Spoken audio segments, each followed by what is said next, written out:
Spoštovane in spoštovani, dobrodošli na današnji okrogli mizi Slovenske tiskovne agencije STA kluba, na kateri bomo danes spregovorili o kronični avtoimuni vnetni bolezni, ki prizadene osrednje živčevje, o multipli sklerozi. Okroglo mizo smo danes naslovili namenoma v čevljih bolnika, saj boste lahko ob koncu okrogle mize tudi sami čisto zares poskusili, kako izgleda stopati v njihovih čevljih vsak dan, vsako uro.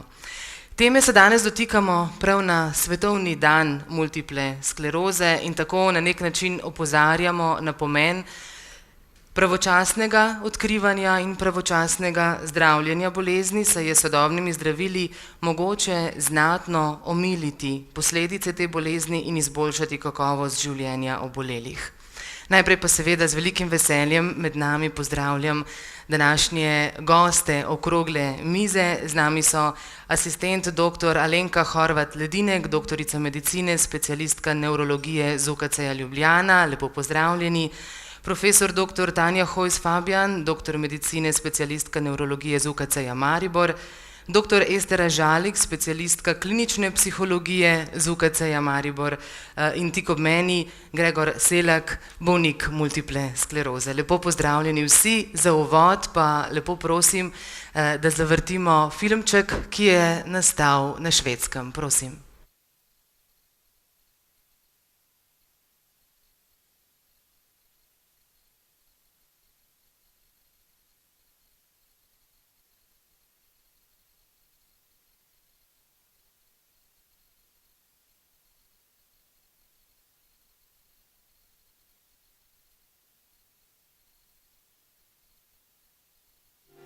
MS är ju en neurologisk sjukdom som man då kan drabbas av i form av inflammation i hjärnan eller ryggmärgen.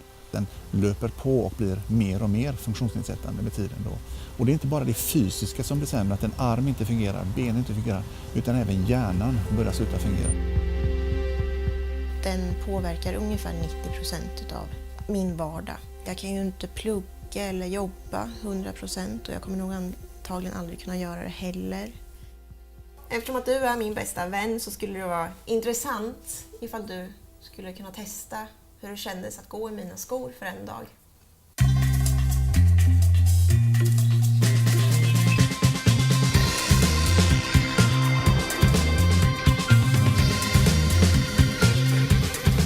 Vi fick uppdraget att göra världens första faktiskt 3D-printade skor som simulerar hur det är att ha sjukdomen MS.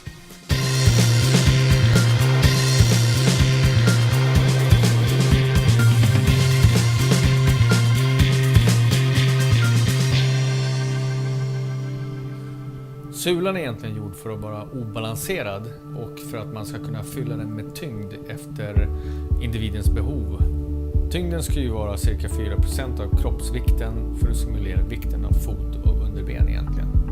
Väldigt många patienter har ju bekymmer med förlamningskänslan eller tyngdkänslan, framförallt i händer eller i fötterna, benen då. Så går man en viss sträcka så blir benen allt tyngre ju mer man gör och ju mer längre dagen går.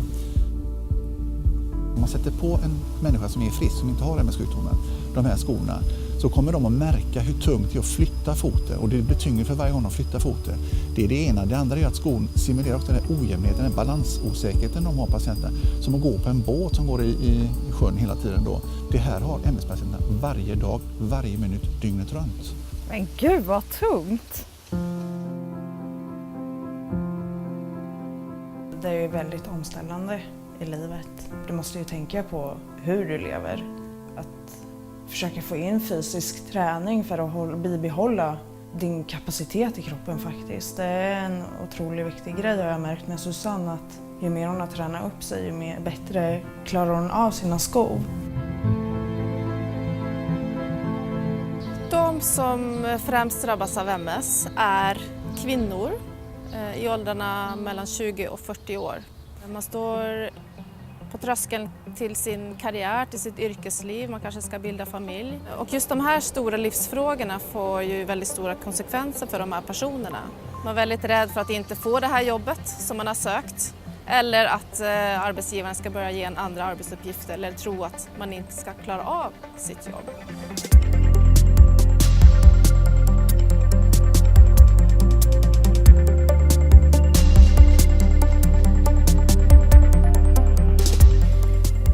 kan ju inte jämföra alltså att vara sjukligt trött och att vara småbarnsförälders trött. För jag menar, den tröttheten kan du vila bort.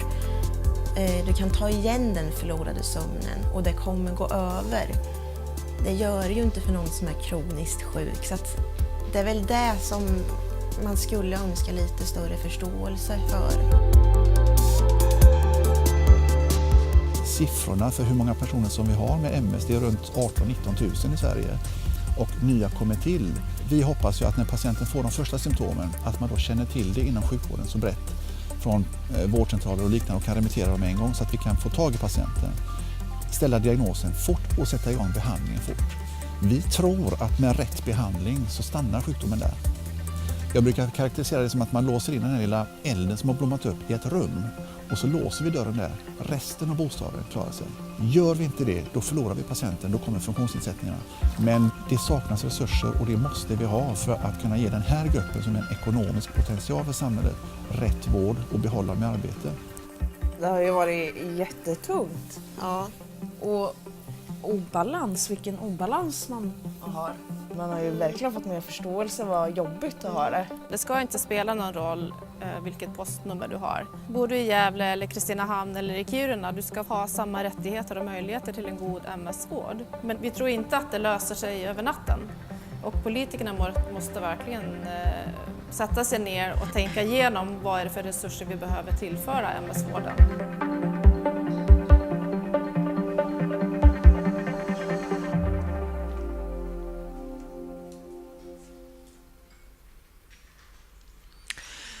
Zdaj bomo prosili še za nekaj luči nad nami, pa preidimo kar k prvim vprašanjem. Doktor Horvat Ledinek, na posnetku smo videli, da gre pri multipli sklerozi za kronično bolezen, ki prizadene živčevje. Če začnemo kar na začetku, kje so vzroki za to bolezen, kako poteka, pa kateri so najpogostejši, pa najbolj značilni znaki, po katerih to bolezen prepoznamo? Prosim samo za mikrofon, ja. Iz posnetka smo razbrali, da je to bolezen, ki je kronična, avtoimuna in za katero daleč najpogosteje zbolijo mladi ljudje, da je tudi eden od najpogostejših razlogov za invalidnost med mladimi, če odmislimo poškodbe glave. Kljub številnim raziskavam na tem področju, kljub temu, da je na svetu že več kot 2,5 milijona bolnikov, ostaja vzrok bolezni še vedno nejasen. K pojavnosti same bolezni brez dvoma prispevajo različni okoljski dejavniki, med katerimi je potreba omeniti, kje živimo, zemljepisno širino in s tem povezan nivo vitamina D v krvi, pa kajenje, izpostavljenost oziroma prebolevanje okužbe, še posebej Epstein-Barr virusa. Ne smemo zanemariti, da imamo tudi gensko, dedno predispozicijo, hkrati pa tudi poudariti, da multipla skleroza ni dedna. Tveganje za multiplo sklerozo v populaciji je približno 0,3%, seveda pa je to tveganje višje, vkolikor eden od naših sorodnikov ima multiplo sklerozo in na tem primeru se tveganje poveča za približno 10-krat. Značilno za multiplo sklerozo je, da telo tvori avtoimunski odgovor, torej celoten patološki proces, mehanizem se odvija v osrednjem živčevju in sicer tvori telo protitelesa proti ovojnici živčne celice, jo raztaplja, stanjša in ko je le-ta prizadeta do te mere, da se ne more več popravljati, lahko tudi propade. Že samo ime multipla skleroza pomeni, da te vnetni procesi potekajo na različnih mestih v osrednjem živčevju, torej v velikih, malih možganih, možganskem deblu, hrbtenjači in nastanejo plaki.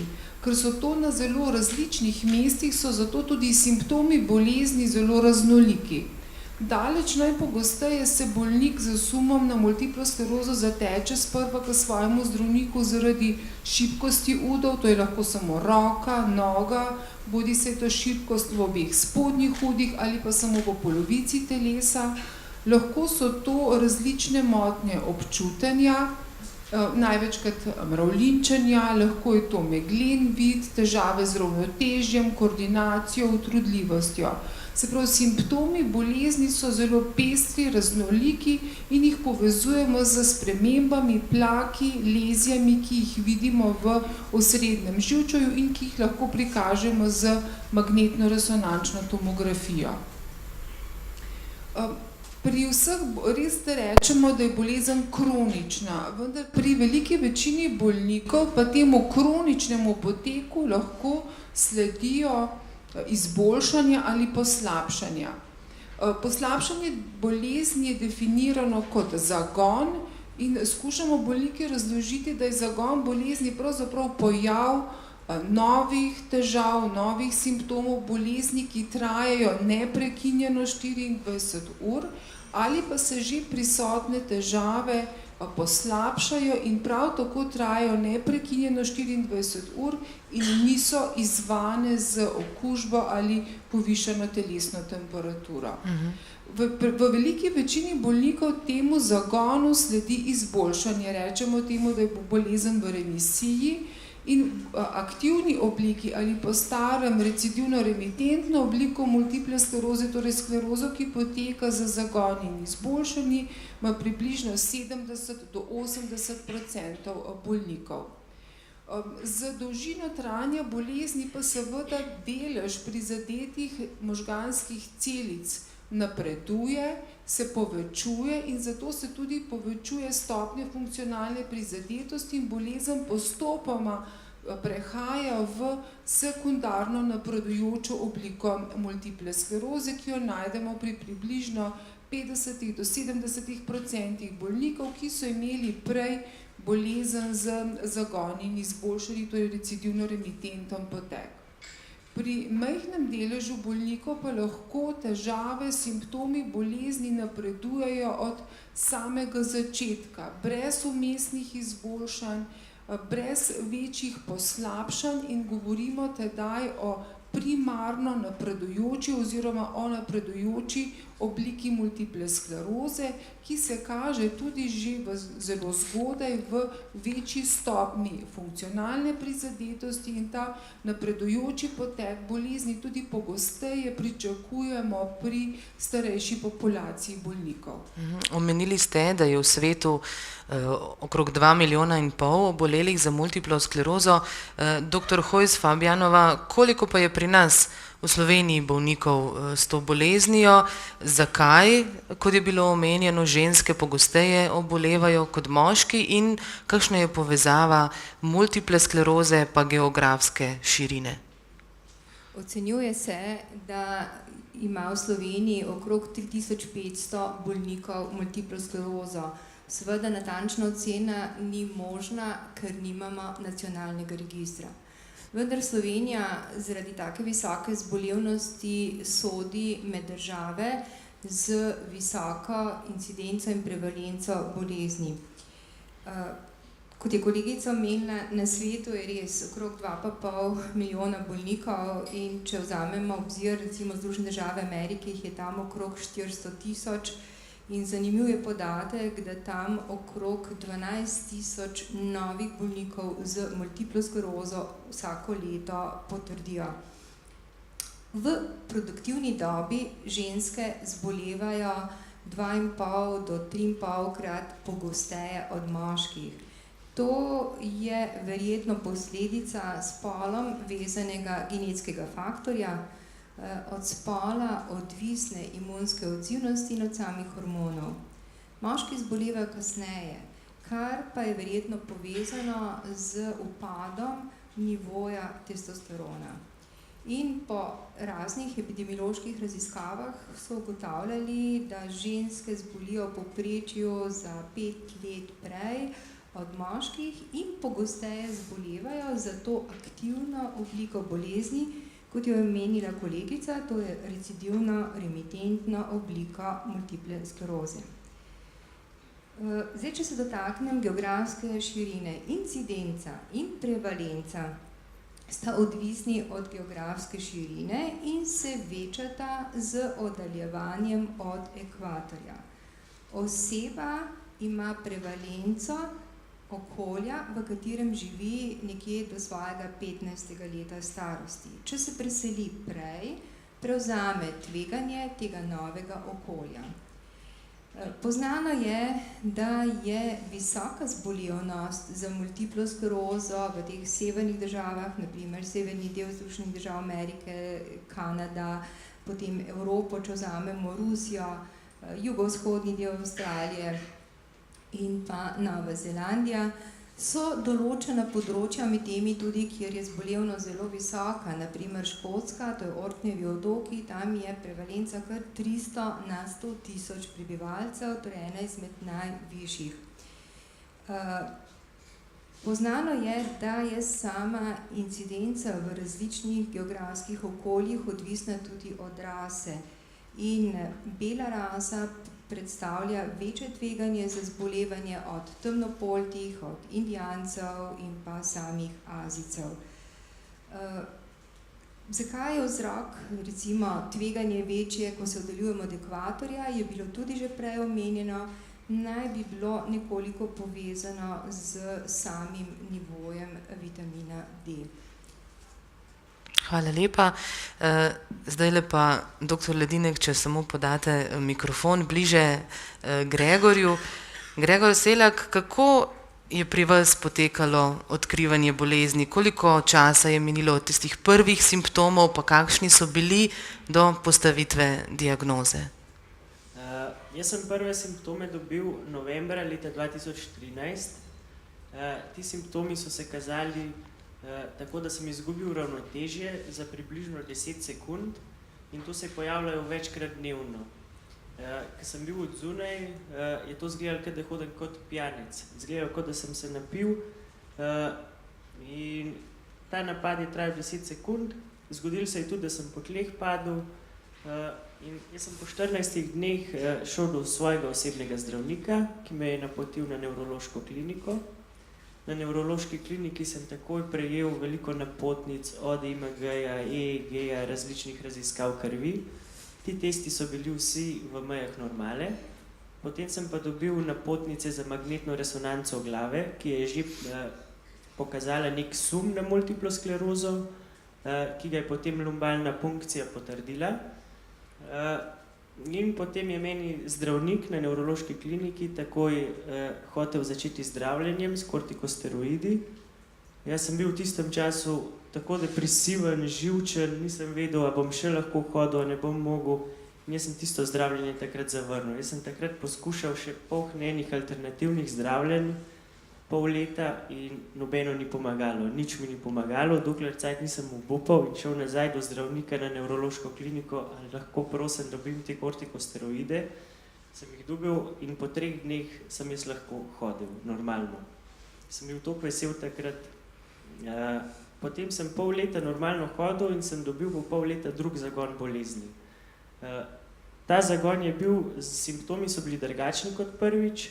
Začel sem nogo za sabo vleči, potem pojavile so se težave z uriniranjem in jaz sem šel takoj do zdravnika na nevrološko, že spet sem dobil kortikosteroide. Sicer me niso toliko pomagali kot prvič, ni se stanje izboljšalo, vrnilo v prvotno stanje, začetno, vendar se pa je izboljšalo, je bilo bolj. Potem sem pa začel še z rednim terapijam naprej. Najprej sem bil na terapiji z tisabrijem, ki sem ga prejemal enkrat mesečno na nevrološki kliniki. Potem sem sam se odločil, da prekinim s tem zdravljenjem, zato ker sem bil pozitiven na virus JCV. In danes sem pa na zdravilih Tecifidera, ki jih prejemam 2-krat dnevno, in pa vitamin D. In počutje v tem trenutku? Počutje je v redu. Danes lahko normalno prehodim po 1 uro pa pol, 2 uri lahko čisto normalno hodim, potem se pa utrudim počasi, ampak moje telo fizično ni utrujeno. Jaz imam pri sebi, sem prepričan, da imam še energijo, ampak leva noga mi začne ostajati. Pa danes imam težave tudi z uriniranjem. Če spijem pol litra vode, bom mogel iti 3-krat, 4-krat v pol ure na stranišče. Ampak to so zelo majhne težave zame. Hvala. Doktor Horvat Ledinek, kako je sicer v Sloveniji pri odkrivanju? A smo te bolezni multiple skleroze, a smo dovolj ozaveščeni, da je odkrivanje vedno bolj pravočasno, bolj zgodaj?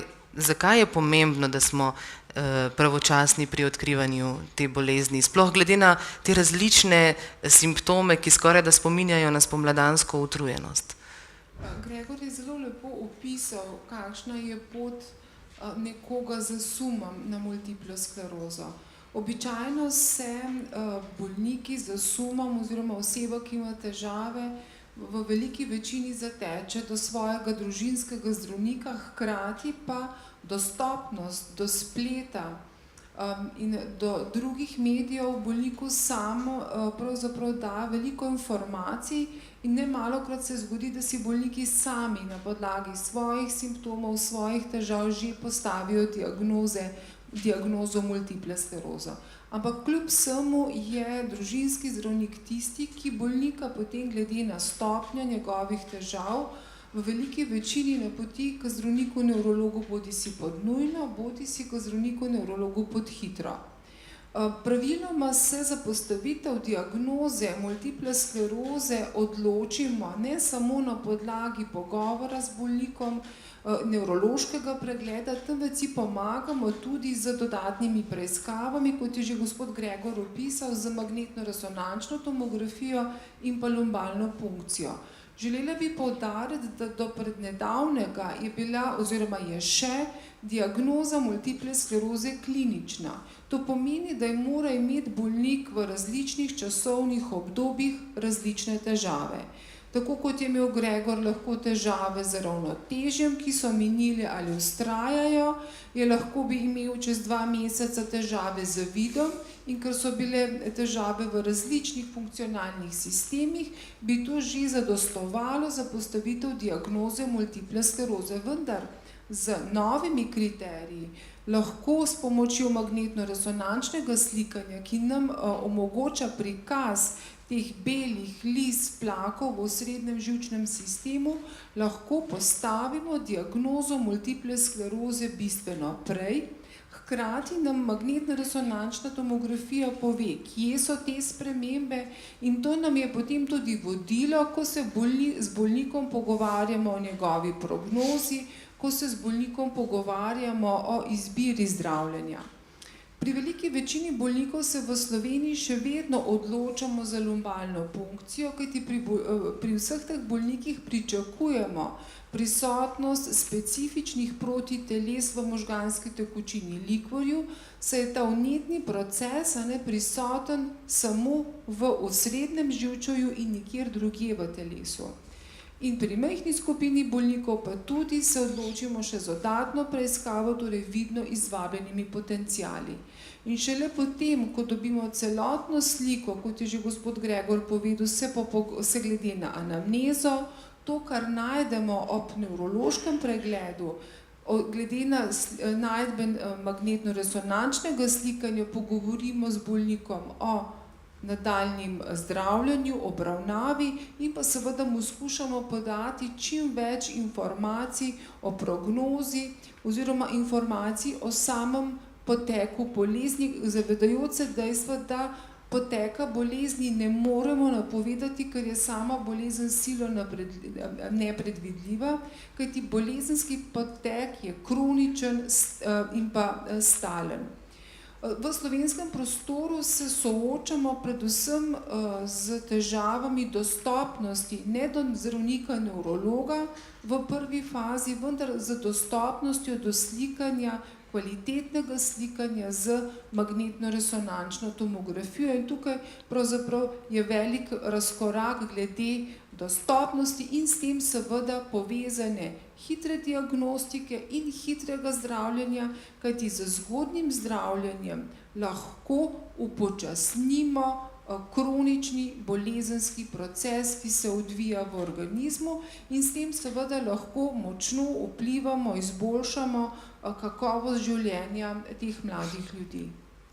Doktor Hojs Fabjanova, če pogledava nazaj nekoliko v bližnjo preteklost, kakšna je multipla skleroza danes, kako smo jo obravnavali pred recimo 25 leti in kakšni so zdaj cilji zdravljenja glede na preteklost, kako se je to spreminjalo z leti? Ja, lahko rečem, da v zadnjih 30 letih je bil dosežen velik napredek tako v poznavanju kot diagnostiki in samem zdravljenju bolezni. O diagnostiki je že povedala kolegica, seveda z oblikovanjem nekih kriterijev je olajšano tudi delo za zdravnika in tudi diagnoza je nekako bolj trdna, torej povsod po svetu so bolniki enako obravnavani in tudi na podoben način diagnosticirani. In na ta način so lahko tudi vključeni v raziskave od določenega zdravljenja, da ugotovimo uspešnost zdravljenja, učinkovitost zdravljenja, predvsem pa tudi varnostni profil nekega novega zdravila, ki prihaja na tržišče. In prav poglobljeno razumevanje imunopatogeneze multiple skleroze je doprineslo k razvoju različnih učinkovin, ki delujejo na različnih nivojih tega imunskega sistema, ki povzročajo celotno to kaskado vnetja v osrednjem živčevju. In zdravila lahko delujejo samo na neko določeno tarčno mesto in preprečujejo del tega vnetnega procesa. In v zadnjih 2 dobrih desetletjih smo dobili tudi v slovenskem prostoru veliko učinkovin. Nekje do leta 2010 so dominirala predvsem zdravila, ki so si jih bolniki samo inicirali, to so bili predvsem interferoni in glatrimer acetat. Leta 2010 smo dobili prvo monoklonsko protitelo, ki je bilo učinkovitejše in tudi sam uspeh zdravljenja je bil boljši. In v teh zadnjih 7 letih lahko rečem, da smo dobili vse preostale učinkovine, tako da imajo bolniki dostopnost do 11 učinkovin, s katerimi poskušamo vplivati na bolezenski proces, da ga upočasnimo. In če pogledamo začetne cilje zdravljenja, so bili predvsem zmanjšati število zagonov, to je bilo v obdobju, ko smo imeli predvsem zdravila za samo iniciranje, torej interferone in glatrimer acetat, zmanjšati število zagonov, zmanjšati ali upočasniti napredovanje prizadetosti in pa na drugi strani tudi, da bi bilo manj teh sprememb, ki bi nastajale na magnetni rezonanci.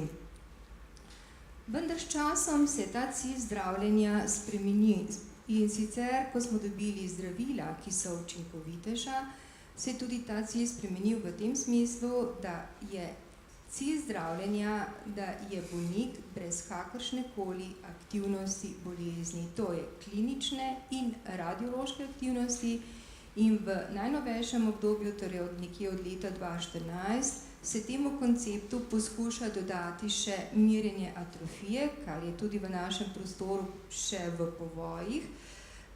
Saj možganska atrofija pri vseh teh bolnikih napreduje in predstavlja tudi nek napovednik dolgoročnega izhoda bolezni. Torej imamo velik nabor zdravil, vendar vsa ta zdravila so predvsem namenjena za tiste bolnike, pri katerih bolezenski proces poteka aktivno. To pomeni, da poteka z zagoni in pa pri tistih bolnikih, ko gre za prvi klinični dogodek, ki je sumljiv za pričetek ali za razvoj kasneje multiple skleroze, lahko pri teh bolnikih odložimo začetek klinično definitivne oblike multiple skleroze. Koncept današnjega zdravljenja je, da imamo individualni pristop, da v bistvu vsak izbor zdravila je dogovor med bolnikom in zdravnikom. Na ta način je tudi adherenca dobra. In če pri bolniku kljub zdravljenju ugotavljamo neko aktivnost, tako klinično kot radiološko, potem moramo poseči po močnejši učinkovini, torej govorimo o eskalacijskem zdravljenju, lahko pa na samem začetku, ko je bilo omenjeno pri bolniku, ki je lepo opisal prve zagone, pri njemu so pa pričeli zdravljenje z učinkovitejšo učinkovino. Hvala lepa. Se ponovno obračam na Gregorja, kako je potekalo soočanje z diagnozo. V bistvu vas kot vrhunskega športnika je verjetno diagnoza bolezni multiple skleroze zelo presenetila. Katera so bila tista prva vprašanja? Ja, ko sem jaz dobil že prve simptome v bistvu, jaz sem bil že takrat zelo depresiven, sem postal zelo hiter, po 14 dneh, 3 tednih, ki se je to ponavljalo, ker jaz nisem bil v redu. Jaz sem imel različne vprašanja sam zase, zakaj se meni to dogaja, kaj sem jaz narobe storil, a bom še lahko hodil kdaj normalno, a bom še lahko plezal. Jaz sem plezal pred cel življenje in me je skrbel, jaz hočem iti v steno, jaz hočem plezati, jaz hočem hoditi, početi stvari, živeti. In jaz sem bil tukaj 1 leto zelo depresiven, pa živčen sem bil, tako, ni mi bilo dobro. Tukaj mi je žena zelo stala ob strani, ki mi je pomagala, pa ki me je prenašala, pa ki me je gledala, res ostala je zraven. In na koncu sem jaz mogel sam pri sebi začeti spreminjati stvari, ne. S to negativno energijo je šlo sam na slabi zmeraj, ne. Tako da sem začel pozitivno razmišljati. V bistvu multipla skleroza sem si jo pol vzel tako, ker sem malo pozitivno začel razmišljati kot neko priložnost za spremembo svojega življenja, ne. In sem se spraševati začel, kaj jaz hočem v svojem življenju početi, kaj me veseli, katere stvari bom počel. In te stvari sem jaz pol začel početi in uživati v njih. In pač sem se sprijaznil, pač multiplo sklerozo imam, je neozdravljiva bolezen, imam terapije, ki mi pomagajo in živim, to je to. In še vedno tudi plezate. Kakšne so pa mogoče vsakodnevne težave, take, ki jih recimo ne poznamo vsi ostali? Ne vem, jaz imam pač te fizične vsakodnevne težave, ko jih imam z odvajanjem vode, pač z nogo, ne. Potem jaz sem v medijih pa tako malo bral, kakšne težave imajo drugi pacienti z multiplo sklerozo in sem zasledil, da nekateri izgubljajo prijatelje, pa ne vem kaj.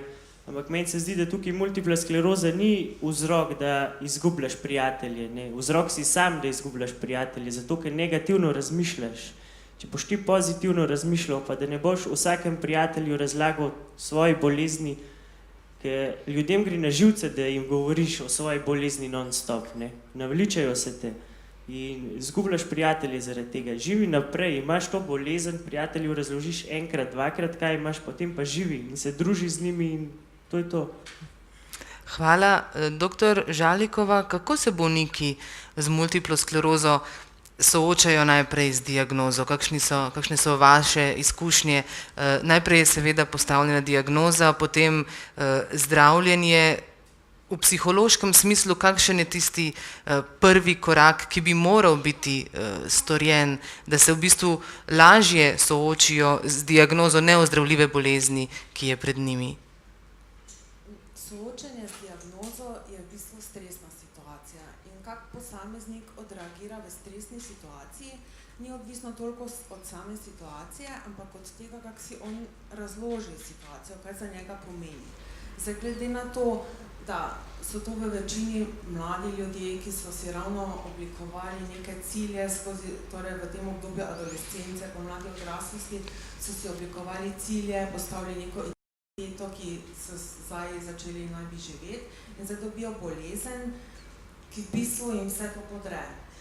Oni izgubijo občutek varnosti, ne vedo, kaj bo s sabo, prihodnost postane čisto zamegljena in nepredvidljiva. In to v njih zbudi tesnobo. In tesnoba doživljamo kot neko nevarnost, neko grožnjo, zaradi česar si potem tudi samo bolezen interpretiramo kot grožnjo in v takih situacijah potem človek običajno odreagira z obrambnim mehanizmom, ki mu pač pomaga preživeti. To je najpogosteje zanikanje. Ker v bistvu morate razumeti, da bolniki, ki začnejo živeti in naenkrat dobijo neke omejitve zaradi bolezni, ne zmorejo opravljati več dela v enakem tempu, postanejo hitro utrudljivi, upadati jim začne učinkovitost, ne glede na to, koliko truda oni vložijo v to. Vedno so omejeni na to, koliko jim pač dopušča bolezen. In vse te kumulativne izgube vzamejo potem bolniku neke priložnosti in neke potenciale za prihodnost. V glavi si lahko naredijo tudi najhujši možni scenarij. In če te praznine, ki jo oni zaradi bolezni doživijo, ne zapolnijo z drugimi aktivnostmi, ki jim bi dala občutek, da pa nečesa so sposobni, da si ne preoblikujejo nekih ciljev in identitete, lahko potem posledično padejo, so na dobri poti v depresijo in potem tudi konec koncev kakšne suicidalnosti. Omenili ste torej aktivnosti. Kdo jim še lahko pomaga, preden so na tej poti, preden so na prvih korakih v depresijo? Tu je zelo pomembno, da imajo podporo svojcev in socialnega okolja. Dokazano je namreč, da depresivnost sama pri bolnikih z multiplo sklerozo je pogostejša. Pojavlja se od 40 do 60% napram normalni populaciji od 5 do 10%. Je pa dokazano v bistvu, da bolj kot sama trajanja bolezni pa stopnja bolezni na to, koliko depresivnosti vpliva, kakšno imajo oni socialno podporo, pa koliko so socialno izolirani.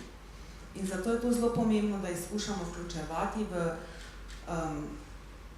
neke podporne skupine, kjer skupaj predelujejo te stvari, da jih tudi svojci razumejo, da jim omogočajo čim večjo samostojnost, da jih tudi vključujejo v odločitve, da jim okolje prilagodijo na ta način, da lažje funkcionirajo tudi z raznimi pripomočki. Tudi recimo, ker bolniki z multiplo sklerozo nimajo težav samo na fizičnem nivoju, imajo tudi kognitivne težave, torej težave s pozornostjo, počasneje procesirajo in da se mu tudi prilagodi pogovor, da mu da več časa, da neke informacije predela, da mu počasneje podajo informacije, da jih lažje zaznava in da imajo več potrpljenja z njim tudi in mu pomagajo pri odločitvah, ki so za njega pomembne. Gospod Selak, ali imajo bolniki na voljo to celovito oskrbo? Seveda, poleg zdravljenja, zdravili, mogoče še fizioterapija, psihološka pomoč. Česa bi si vi najbolj želeli, če pogledate zdaj nazaj? Ja, meni se zdi, da je za bolnike z multiplo sklerozo v Sloveniji dobro poskrbljeno, da fizioterapijo dobi vsak bolnik, ki si jo želi. Potem v združenju multiple skleroze poskrbijo tudi za obnovitveno rehabilitacijo enkrat letno v enom od slovenskih zdravilišč. Tako da se mi zdi, da je na tem področju zelo dobro poskrbljeno. Mogoče bi, kar bi si še želel, da bi imel več časa, da bi lahko več vprašanj postavil zdravniku, ker me je ful stvari zanimalo v tistem času. Pa je toliko pacientov bilo, naenkrat nas je bilo, da se težko posveti vsakmu posebej, da mu da 1 uro časa. Čeprav se vsem dobro posveti. Doktor Žalikova, tudi Gregor je na začetku omenil in že sami ste omenili, prva faza je največkrat po postavitvi diagnoze zanikanje in največkrat tudi zavrnitev zdravil. Kako pristopiti k takim bolnikom? Nikakor ga ne smemo obtoževati. Moramo se zavedati, da zanikanje je obrambni mehanizem, ki pomaga človeku, da situacije, ki so za njega trenutno preveč boleče, v bistvu se zmanjša ta bolečina, ker bi soočanje s takimi situacijami lahko ogrozi njegovo psihično ravnotežje. In z tega vidika potem zanikanje omogoči, da se on lažje spoprime s situacijo samo. V zgodnjih fazah je zaradi tega priporočljivo in ga podpiramo delno, torej prilagajamo stopnjo podajanja informacij tempo, koliko pač presodimo, da je bolnik pripravljen sprejemati informacije. Nikakor pa ni fajn, da ga podpiramo v nedogled, ker to potem lahko seveda vpliva na samo sodelovanje bolnika pri zdravljenju. Pogosteje se zgodi, da pride do zanikanja lahko pri tistih bolnikih, ki imajo redke zagone in so blago izraženi, zato ker v bistvu ne dobijo nekih nasprotujočih si situacij, da to ni bolezen. In potem v bistvu sam naraven potek bolezni nekako potrjuje to njihovo zanikanje. S Vseeno je priporočljivo, da se skušamo z bolnikom čim več pogovarjati, tudi drugi člani tima pa svojci, ker zdravniku verjetno ne bo povedal, da ne jemlje terapije ali pa da je nekaj drugega, oziroma mu ne bo vsega povedal, ga pa skušamo vseeno spodbujati k temu, da vsaj ohranja zdravi način življenja. Torej, da je vitamin, D vitamin, da opusti neke škodljive navade, da se čim več giba. In mu potem, ko se pa enkrat mora pač soočiti s tem, da bolezen je zelo prisotna in da bo se mogel začeti zdraviti in jemati zdravila, da ga takrat pa ne obsojamo in mu nekako ne očitamo napačnih odločitev v preteklosti, ampak skušamo pač mu stati ob strani pa najboljše za naprej zastaviti zdravljenje. Doktor Horvat Ledinek, obstajajo kakšni podatki, koliko v Sloveniji recimo vložimo v zdravljenje za multiplo sklerozo, kako lahko vplivamo na to? Kot je že povedala profesor Hojsova, nacionalnega registra v Sloveniji ni tako, zelo težko delamo kakršnekoli tehtne farmakoekonomske raziskave, vendar v letu 2008 je bila opravljena raziskava, s katerega so predvidevali, da so letni stroški zdravljenja bolnika za multiplo sklerozo za minimalno gibalno oviranostjo približno 10 do 20 tisoč evrov letno.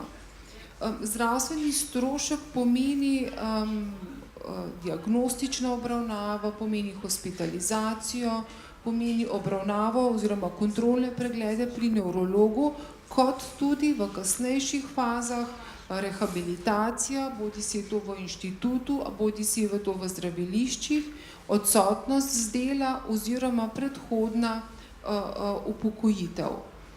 Stopnje oziroma zdravstveni stroški oziroma stroški zdravljenja naraščajo z stopnjo funkcionalne oviranosti, tako je pri bolnikih z zmerno stopnjo gibalne oviranosti ta strošek za približno 5-krat večji, pri bolnikih, ki pa so praktično nepokretni, pa je ta strošek letnega zdravljenja približno 7-krat večji, kot je ta strošek zdravljenja pri bolnikih z minimalno gibalno oviranostjo. Torej, stroški zdravljenja z multiplo sklerozo so visoki, odvisno od stopnje gibalne oviranosti in pri nizkih stopnjah grejo predvsem na račun zdravljenja z zdravili in pa seveda tudi upoštevajoč dejstvo skrajšanja delovnika oziroma odsotnosti z dela. Kaj lahko naredimo? Predvsem je tukaj potrebno pravzaprav dobro ozaveščenost o sami bolezni, kot je Gregor povedal, da si vzamemo čas, da skušamo bolniku čim bolj razložiti zdravljenje, pomen zgodnjega zdravljenja, kakšni so neželeni učinki, kajti s tem pravzaprav mi bolnika podučimo, da je zdravljenje nujno potrebno. Podučimo ga, da lahko počasnimo bolezenski proces in s tem bolnik vztraja na terapiji in je torej adherenten. Kajti le z vztrajnostjo, z adherenco lahko se približamo zastavljenemu cilju zdravljenja, se pravi, da bolnik je dober, je stabilen, ima dobro kakovost življenja, gre lahko na sprehod, gre lahko v steno plezati. In to je naš cilj.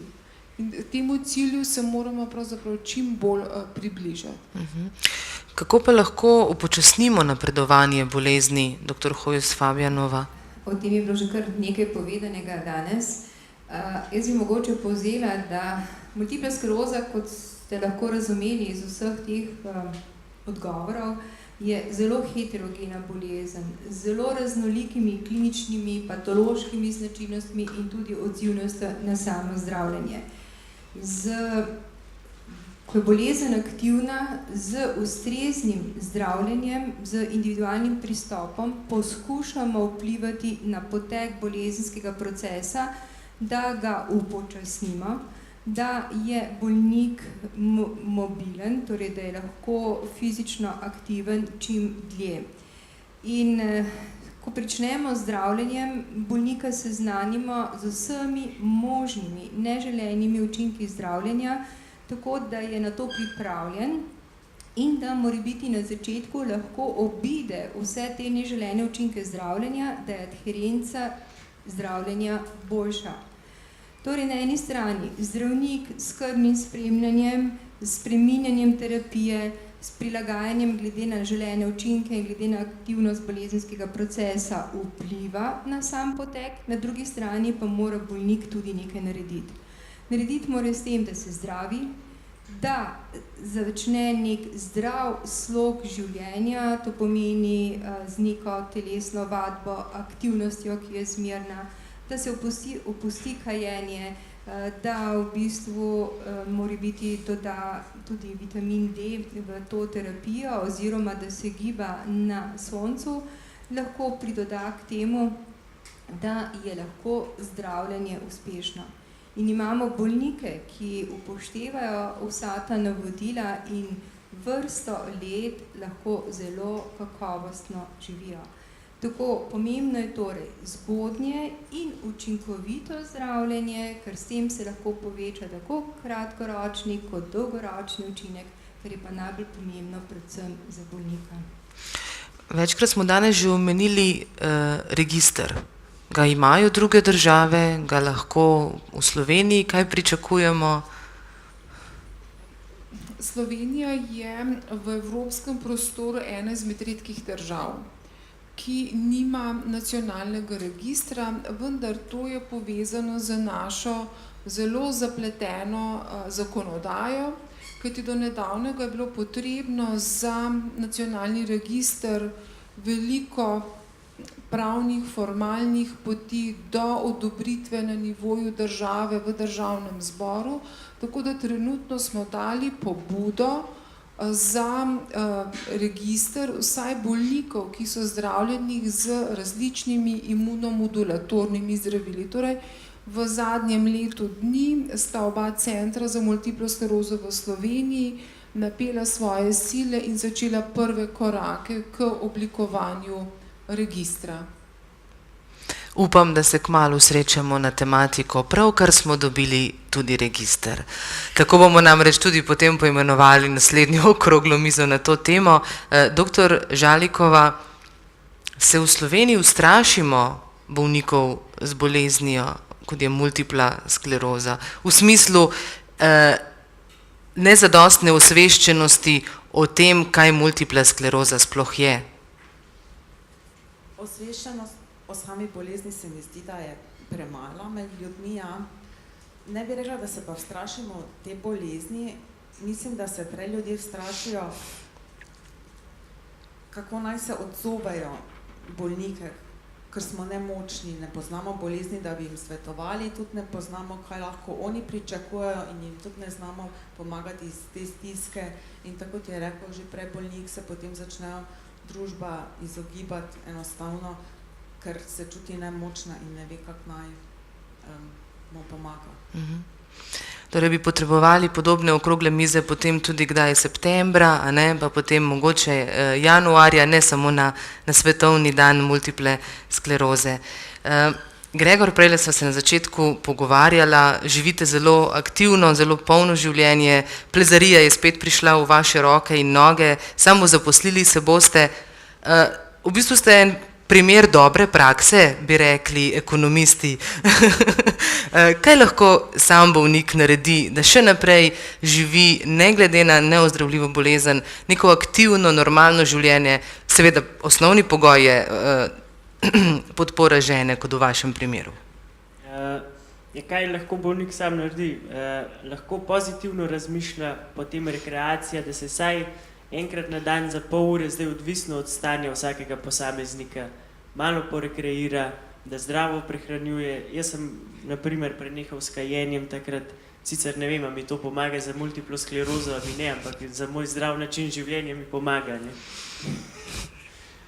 Potem prenehal sem s pitjem alkohola tudi, pijem zdaj brezalkoholno pivo, je to čisto v redu. Tako da je take stvari, potem veliko počitka, jaz kaj grem plezati, jaz rabim zelo veliko počitka doma pol, ne? Da se spočijem, pa veliko spanca. Preprosto, zdrav način življenja, pa vsak pri sebi mora najdeti, kaj je zanj dober. Nekateri pravijo pa tista prehrana, pa una, pa tretja, pa četrta. ampak vsak pri sebi najde, kaj mu ustreza, kaj mu ne ustreza. Ne? In en zelo pozitiven pogled na svet. Hvala lepa mojim današnjim gostom za res izčrpne informacije. Verjamem, da smo mogoče naredili en korak naprej k temu, da bomo o multipli sklerozi več govorili in posledično tudi več vedeli. Zdaj pa lepo prosim, drago občinstvo, za vaše vprašanja. Medtem, ko čakamo prvega, ki bo dvignil roko, naj povem, da takoj po zaključku te okrogle mize so že pripravljeni čevlji, posebni čevlji, v katerih se boste lahko tudi vi sprehodili in občutili, kako bolnik z multiplo sklerozo hodi vsak dan. Zdaj pa lepo prosim, če imamo prvo vprašanje že pripravljeno. Prosim, ja. Imamo pa tudi mikrofon, a si lahko kar tega sposodimo?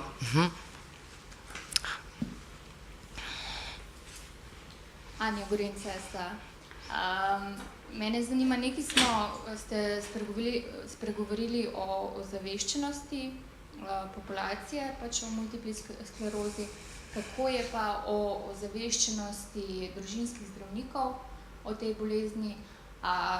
Je usoda bolnika in pač prepoznavanje te bolezni odvisna od tega, ali je družinski zdravnik, posamezni družinski zdravnik dovolj pozoren na njegove simptome, a se to, mislim, se lahko pri katerih bolnikih odloži po nepotrebnem ta diagnoza, zaradi tega, ker ni pač pozoren. Hvala za vprašanje. Izvolite. Družinski zdravnik je tisti, ki se v bistvu najprej sooči s takim bolnikom in sicer z njegovimi stiskami, simptomi in kliničnimi znaki.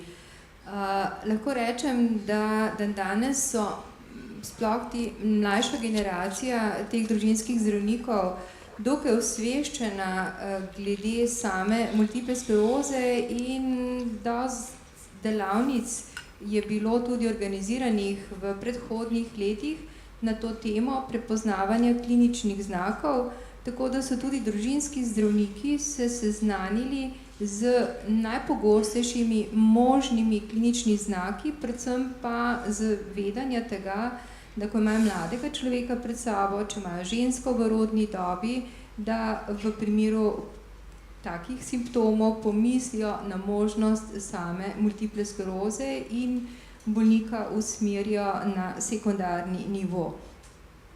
Torej, oni predstavljajo nek pomemben člen, bi lahko rekla, te multidisciplinarne obravnave in so tista vstopna faza, ki so pa seveda zelo pomembne. Hvala lepa. Imamo še kakšno vprašanje v tem trenutku? Ja, hvala Alen za mikrofon. Lep pozdrav še z moje strani, sem Alenka, prihajam iz Združenja Spominčice Alzheimer Slovenija. Mene pa zanima, kakšna je kaj povezava multipla skleroza in demenca, glede na to, da ves čas govorimo o tem propadanju centralnega živčevja in pa seveda kopičenjem plak v teh nevronih. Hvala. Pri sami bolezni multiple sklerozi so bolniki, ne rečemo, da so dementni, ampak v začetni fazi govorimo o kognitivni utrudljivosti. Se pravi, bolnik je pravzaprav, morda bo to še gospa psihologinja bolje znala razložiti, zaradi teh kognitivne utrudljivosti lahko neko nalogo dela bistveno počasneje oziroma je zmožen delati krajši čas zbrano. Potrebuje pravzaprav več premorov pri nekem kognitivnem delu. In sicer razlika je v samem patološkem oziroma procesu, ki se odvija in zato so tudi seveda vzorci kognitivnega upada pri bolnikih za multiplo sklerozo povsem drugačni kot pri bolnikih za Alzheimerjevo ali drugo obliko demence. Seveda z napredovanjem bolezenskega procesa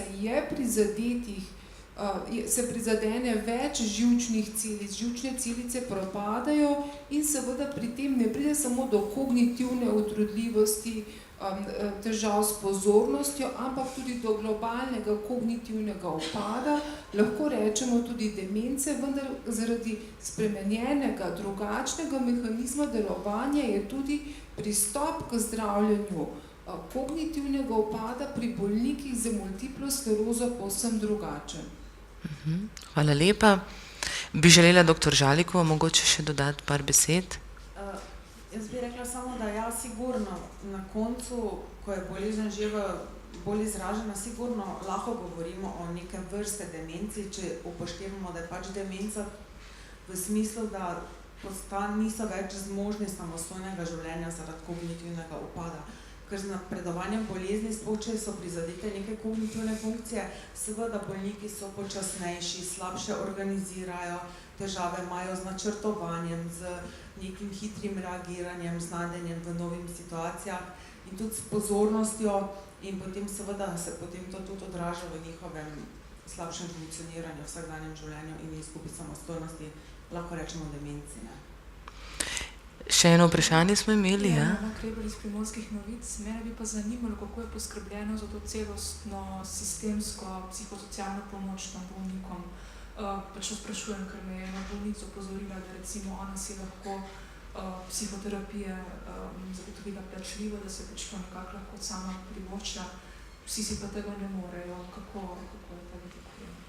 Ja, tu smo zdaj spet na sistemu javnega zdravja in zavarovalnic, delno.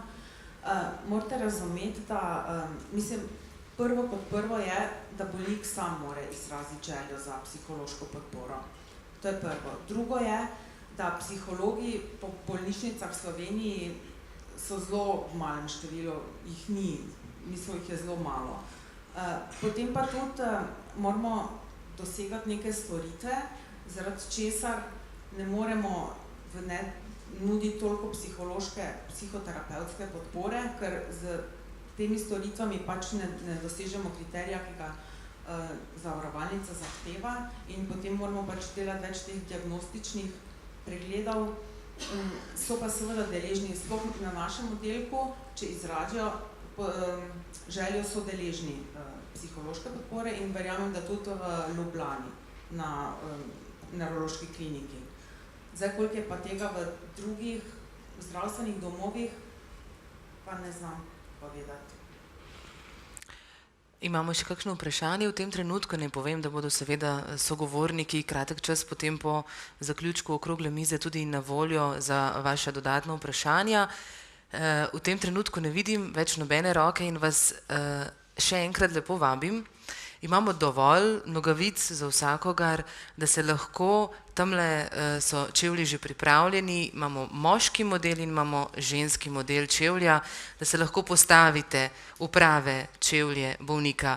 Ob zaključku lepa hvala mojim današnjim gostom, vam seveda posebna zahvala pa Gregorju, ki mi je na začetku postavil eno zelo zanimivo vprašanje, ko sva se spoznala, in sicer vprašal me je, če sem danes kaj vesela.